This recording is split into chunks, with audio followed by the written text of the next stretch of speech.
Kung ang sweldo ng mga manlalaro ng PBA ay nakatakda sa 420,000 bawat buwan. At ang salary cap ng koponan ay nakatakda sa 50 milyon mula sa 47 milyon noong nakaraang season. Ang mga bonus na ibinibigay ng mga ball club sa mga manlalaro para sa mga napanalunang laro ay hindi hihigit sa 6,000 pesos sa eliminasyon, 8,000 mula sa quarterfinals, at 10,000 para sa finals. Ang mga bonus na ibinibigay sa mga manlalaro pagkatapos maabot ng isang koponan. Ang isang tiyak na yugto sa playoffs ay mayroon ding mga limitasyon.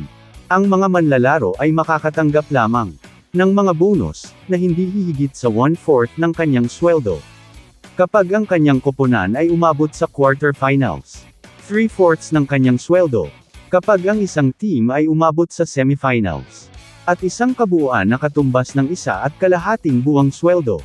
Kapag ang koponan ay umabot sa finals, ang tanging insentibo na hindi nalimitahan ay ang championship bonus, kung saan ang liga ay nagbibigay sa mga miyembro ng ball club ng kalayaan na magbigay, hanggat gusto nilang gantimpalaan ang kanilang mga kampyon na koponan. Bagamat hindi pinapayagan ng liga ang mga bonus na nakabatay sa estatistika sa mga espesyal na kontrata na nakalakip sa UPC ng manlalaro. Pinapayagan nito ang mga koponan na mamigay ng mga insentibo para sa 6 na year-end na individual na mga parangal. MVP, isang pwesto sa Mythical 5, Mythical Second Team, at All Defensive koponan, pinakamahusay na manlalaro, at ang pinakamahusay na manlalaro ng komperensya. Ang isang Best Player of the Conference awardee ay maaaring makatanggap ng bonus na hindi hihigit sa 250,000, habang ang isang lugar sa Mythical Team ay maaaring humantong sa isang bonus na may limitasyon sa 200,000.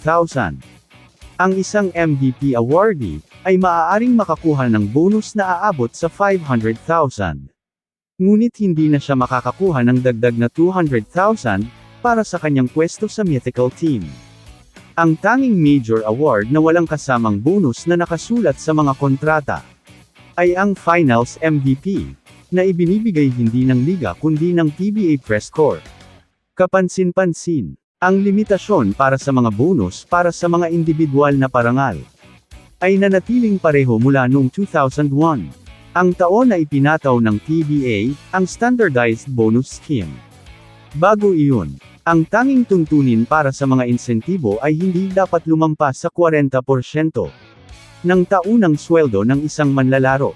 Iyon ang panahon kung saan ang mayayamang insentibo na ipinasok sa mega contract ng mga dating PBA stars, tulad nina Kenneth Dermbez at Danny Ildefonso, ang nagtulak sa liga na magpataw ng mas detalyadong limitasyon sa mga bonus.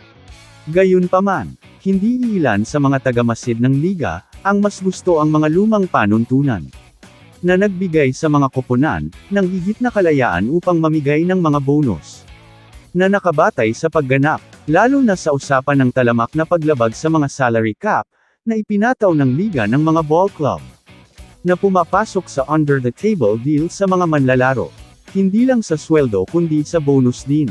Ang mga practice player naman ay nakakakuha ng buwanang sweldo na hindi bababa sa 30,000 sa isang kasunduan na selyado nang walang benepisyo ng isang UPC. Kapag na-activate na ang practice player at maupo sa bench ng team kahit hindi siya ginagamit, dapat ay nakakakuha siya ng regular na minimum salary na 70,000 kasama ang kasamang UPC. Kamusta mga idol? Sports Zone PH para sa sports news and update. Kung bago ka pa lamang dito sa channel ko, pindutin mo na ang subscribe button at notification bell para lagi kang update sa mga sports news.